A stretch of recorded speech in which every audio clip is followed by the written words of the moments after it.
This paper looks at rapid antigen testing in asymptomatic people during the Omicron period, which for the purposes of this study was between January 12th and March 30th of 2022.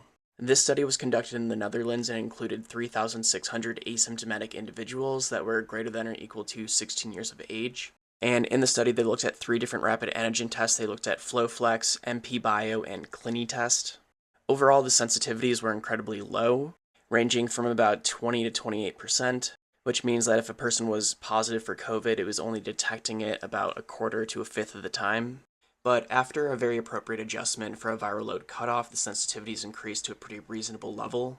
So recall a few studies back when it looked at the viral culturing, where the culturability of the virus is a test for replication-competent COVID to see if it's still infectious to others. Well, that's the cutoff they selected here. But instead of looking at the nucleocapsid protein, they looked at the E gene, where the viral cutoff from previous literature was 5.2 log base 10 of the COVID E gene in copies per milliliter. And doing this, the sensitivity for FlowFlex specifically increased to about 50%.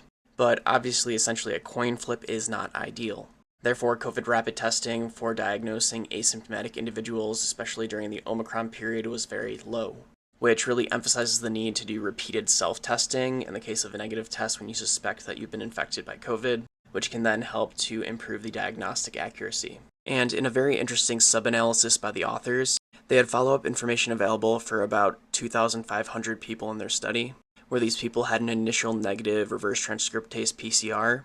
So this would be people that were suspected of being infected that went in for a test were initially negative, presumably a few days after exposure notifications. And what's really interesting is that about half of those individuals were retested within 10 days.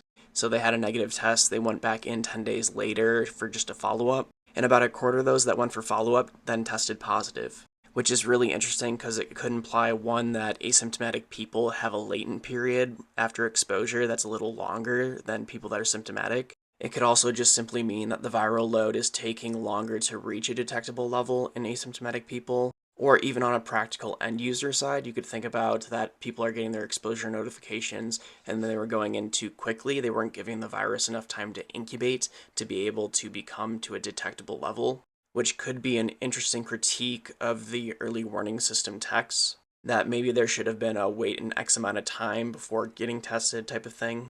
Where the big concern is that self-testing for COVID in asymptomatic people with rapid antigen testing could lead to a false sense of security due to the high false negative rate for asymptomatic people, essentially a coin flip, and also due to this high rate of confirmed COVID infection within 10 days of a negative PCR. This study really emphasizes the need of retesting over time, especially when symptoms develop, in order to reduce the number of missed infections as possible.